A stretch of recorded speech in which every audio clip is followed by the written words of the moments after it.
Lots going on in Washington, but let's check in at home first.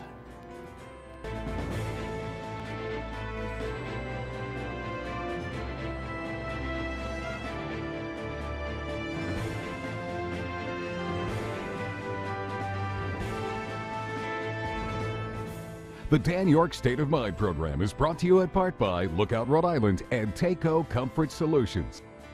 Great to have you in. Professor Marc Genest from Naval War College, who speaks on his own and not for the college, here for some more analysis on what has been, just a very fast pace out of Washington, just trying to keep up. It is almost impossible. I can understand why some of us just shut down, because it's almost impossible to keep up with the latest in the Trump administration in terms of the drama and legitimate policy decisions that have gone haywire, like farmer tariffs and trade. And of course, we're still trying to catch up from the Russian situation. And yesterday, the president suggested that Vladimir Putin wants to see Democrats elected. I mean, my guest is chuckling. I mean, the whole thing is just hard to follow. But here at home, the 3-day nurses strike, which turns into a 4-day situation because of the hospital's lockout on day 4, continues. I guess they've been pretty noisy. That is the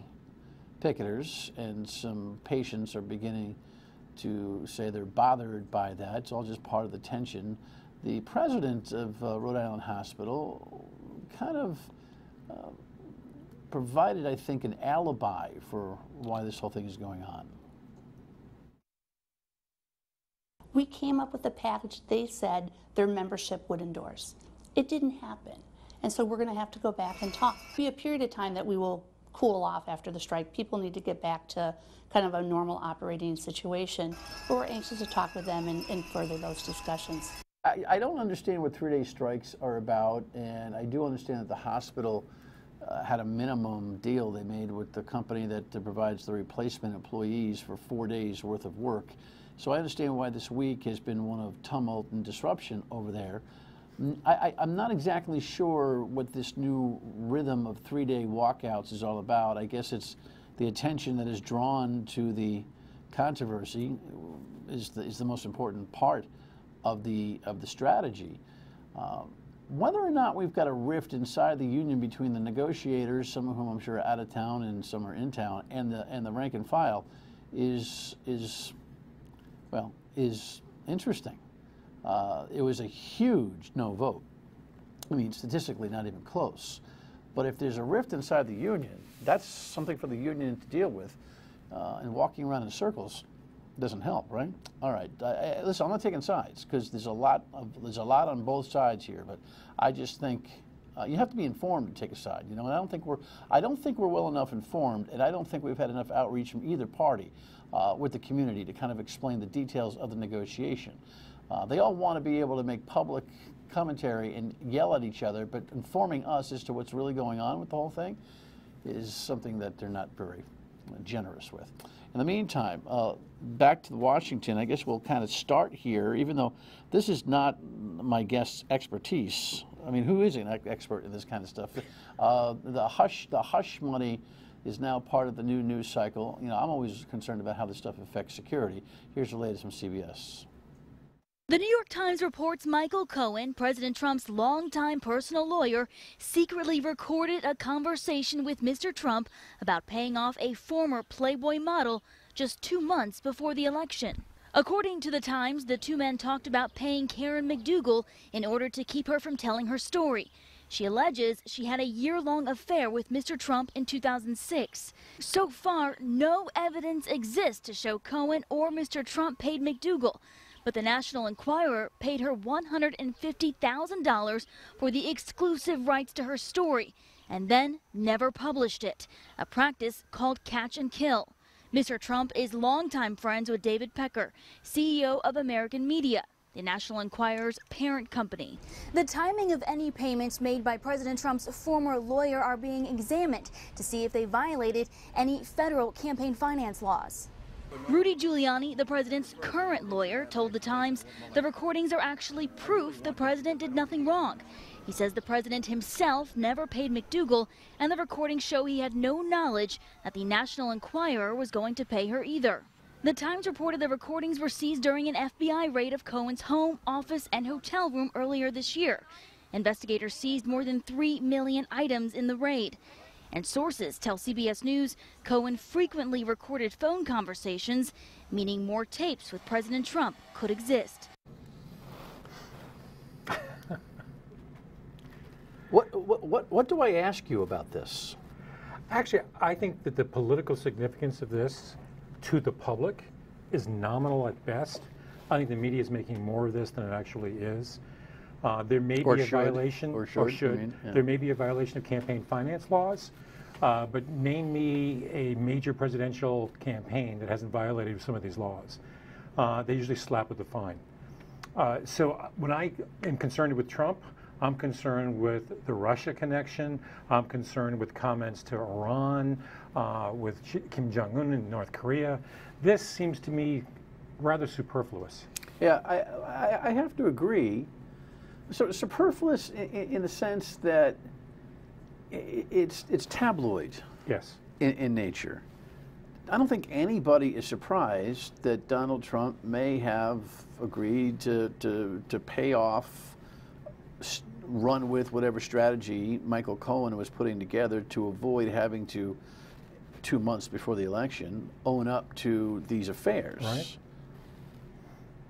I think most people in that syndrome of hold your nose and vote, which many people who voted for Trump say they did, held their nose with this kind of stuff, at least in their sphere of whatever. Well, we also place this in historical context. The Clinton-Monica-Lewinsky affair, when that information came out and it's detailed, I don't know how to say it, erotic information came out about the president and his affair with Monica Lewinsky. It's hard to say, but the Trump episodes pale in comparison to what went through in the 1990s.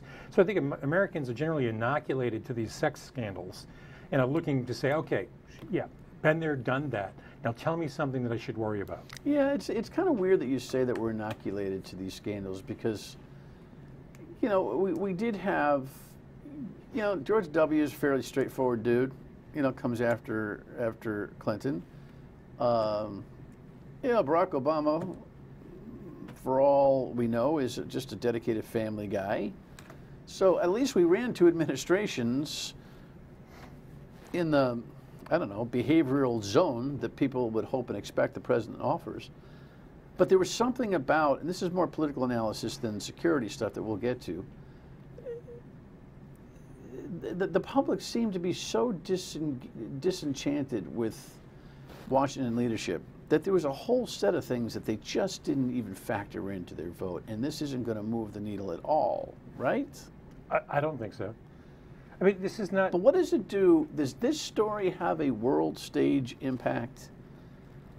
That's what I get concerned about. Well, if you're worried about the French being afraid By of the way, sex Marc's scandals... got a little... He came, it was humid as hell out today. He ran upstairs. He's running on the fly. He's got what I have every once in a while, which is that post-game drip. He's fine. He's not sweating out, and he's not buying the farm. Of course, I'm not a doctor. I did stay at the Holiday Inn Express last night. Is there a world stage reaction to this particular story? No. Again, when you elected Trump, you knew you were electing someone that had questionable personal ethics. So I don't think this surprises anyone, and I don't think it has an impact on anyone. Those people who don't like Trump, this will give them more material to dislike him.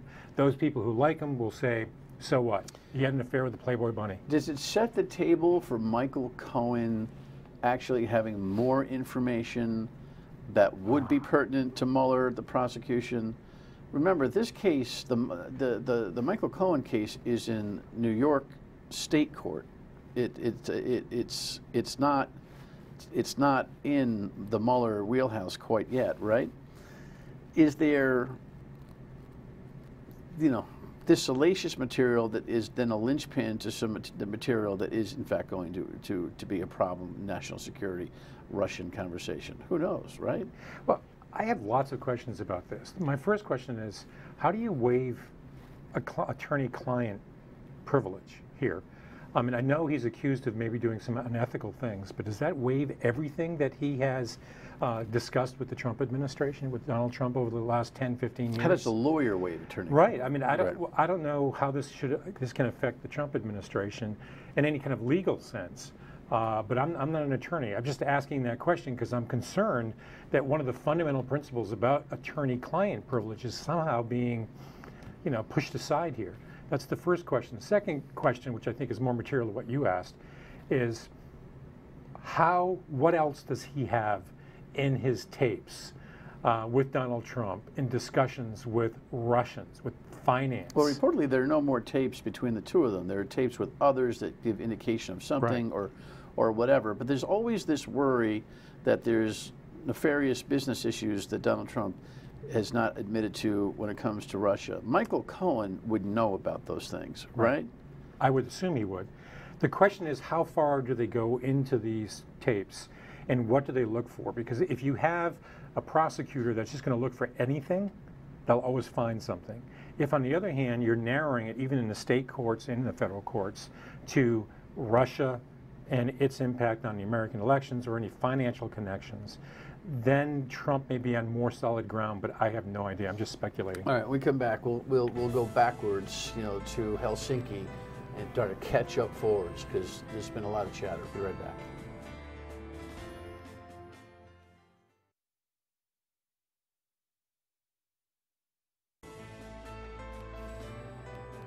I have President Putin. He just said it's not Russia. I will say this, I don't see any reason why it would be. The sentence should have been, I don't see any reason why I wouldn't, or why it wouldn't be Russia. Now, again, it feels like the magic of Donald Trump is that feels like last year's news. It's only less than 2 weeks ago. What was your take when you saw that? My take, I have several theories about this. The first theory is that Donald Trump is such a narcissist that anyone who compliments him, he automatically feels positive toward and will become equally positive. That's one theory. The other theory is, and this is giving perhaps too much intellectual so meaning credit. It's just in real time with Putin. Right. There was a lot of Putin has niceties. consistently said good things about Trump. Right. And that's, by the way, the playbook for authoritarian leaders dealing with Trump. You compliment him. The second one is he's looking at this geostrategically, and I'm giving him a lot of credit right here. And that is the rising superpower of the next 50 years is China. Trump or Trump is. Trump is politically. That the rising superpower is China, and that the United States has to balance off the rising power of China. And in doing so, what he needs to do is create better relations with Russia than we do have today. And he wants to take a page out of Nixon, which is to triangulate the relationship, in which during Nixon's administration, we had better relations with both Russia and China than China and Russia had with one another. Now that is a great strategy, overarching. Now whether or not Trump and the administration has thought of that is another question.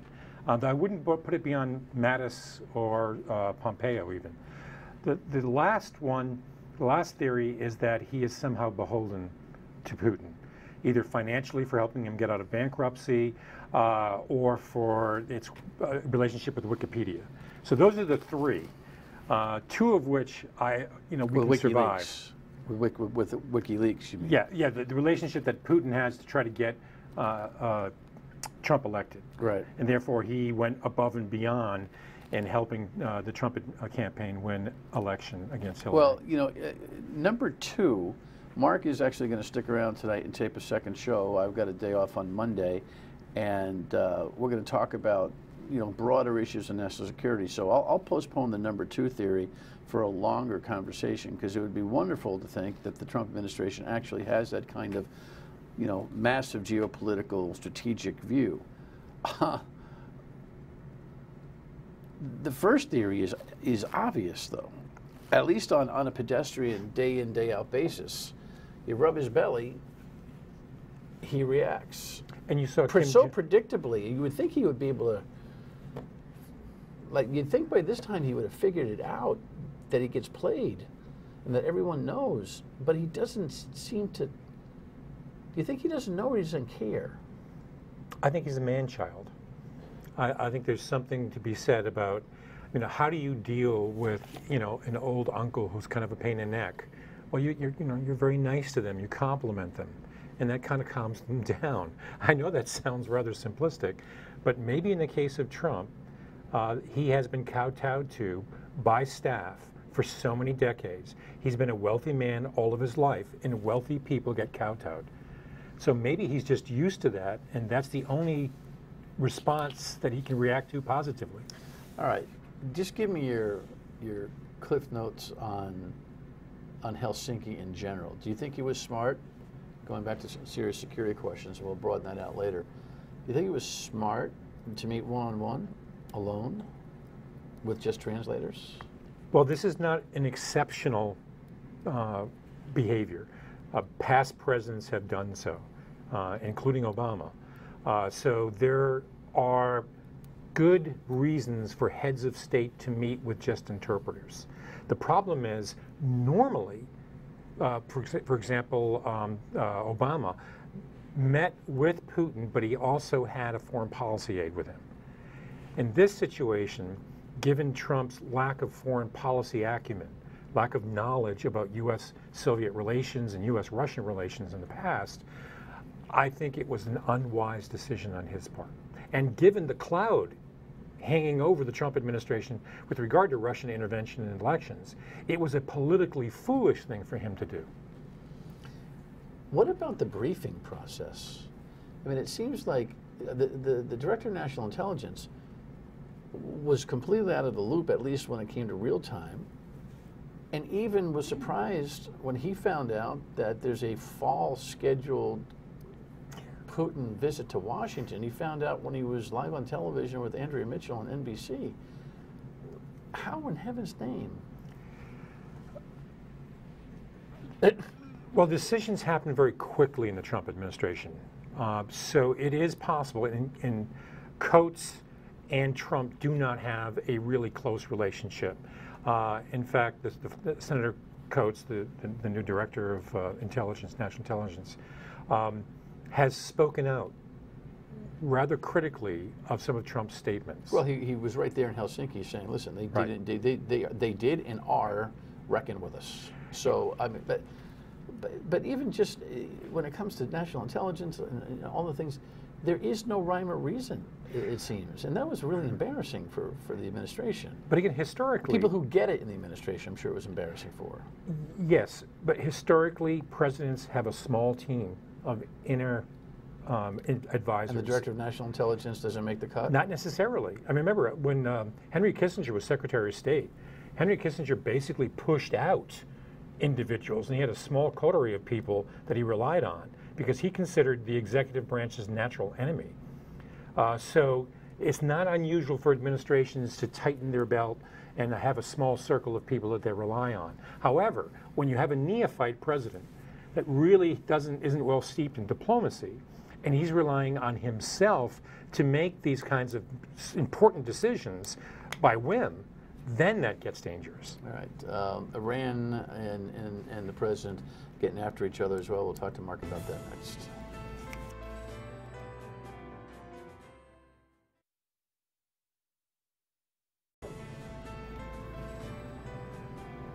So in the middle of the dynamics of North Korea a month ago, and we haven't heard much about that. We'll talk more about that on the Monday program, which we're going to record coming up momentarily in our real time. But Iran and the president are kind of burping at each other a little bit. So the Ayatollah decides that he's just going to pick a little bit of a fight.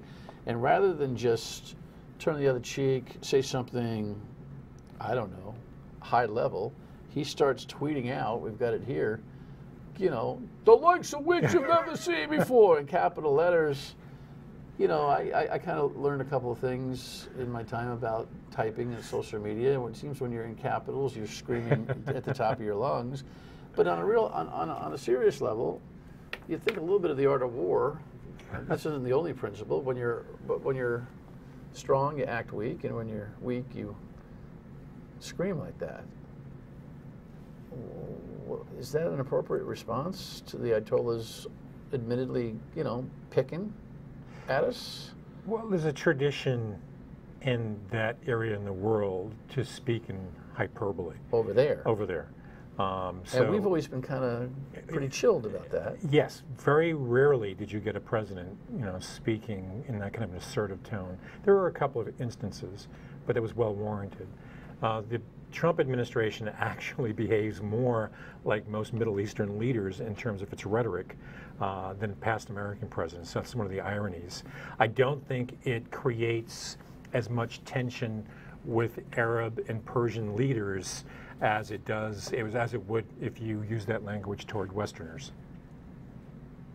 At least that's my experience in the Middle East. Because it rolls off their backs? Oh, because that's because it's their tradition. language? Yeah. Well, but they must recognize it as a different toned response Yes. than they're used to. Does Yes, that they do. make them respect him more, or do they laugh, high-five each other, light up a cigar over the idea that they got his goat? Do they think it actually tilts the relationship on any kind of axis? Well, on the substance of the policy, Trump is being very assertive. We used to take a multilateral approach with the Europeans on the Iranian nuclear program. That's how the negotiations went under the Obama administration. Now he's completely gone, Trump has, unilateral. And for the Iranians, that's a bit more frightening, because the Europeans are always a moderating force with the United States with regard to relations to Iran. So now Trump has increased sanctions. His rhetoric's very bellicose. And when the United States threatens the potential use of military force, and you're Iran, and you've seen what's happened over the last 17 years, number one, the Americans can come and get you, and they can do a lot of damage. So do you want to risk that? Plus, the Iranian economy is in complete disaster right now. High inflation, high unemployment rate. There are 45% unemployment rates for young men below the age of 28, 29. So you have a lot of angry young people, angry at the regime in place. So when you add that to an American administration that has pulled out of the nuclear treaty, has upped its sanctions, then it's putting increasing pressure on the Iranian regime itself to either reform or do something that's even more dangerous. Do you worry, though, about yelling in capital letters? Do you worry about that, or you just kind of factor it into what it is? Since Trump uses capital letters in every tweet I've ever seen, I think the more sophisticated Iranians, and this is the great remnants of the Persian Empire, these people are sophisticated. They understand Trump, the kind of rhetoric that he's going to use. So I don't think a cap in a tweet is going to cause a war. I do think it's going to cause a little nervousness among the Iranians. All right, appreciate the take. Marc will return on the Monday program, a conversation that we're going to continue to tape here on America and security. In the meantime, I'll tell you what's tomorrow night next.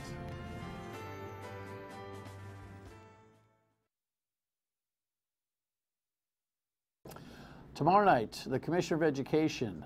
Timing is good. The governor in political season here has dusted off her Rhode Island Promise plan to make tuition, at least for junior and senior year at Rhode Island College and URI, free to all who are full-time. It's not a new idea, but I'd be interested in his take on that. And of course, we don't have a lot of detail on how to improve the educational system during the political campaigns, and so I'd like to hear what he has to say about that. See you tomorrow, and on the radio at 3 on WPRO. Bye.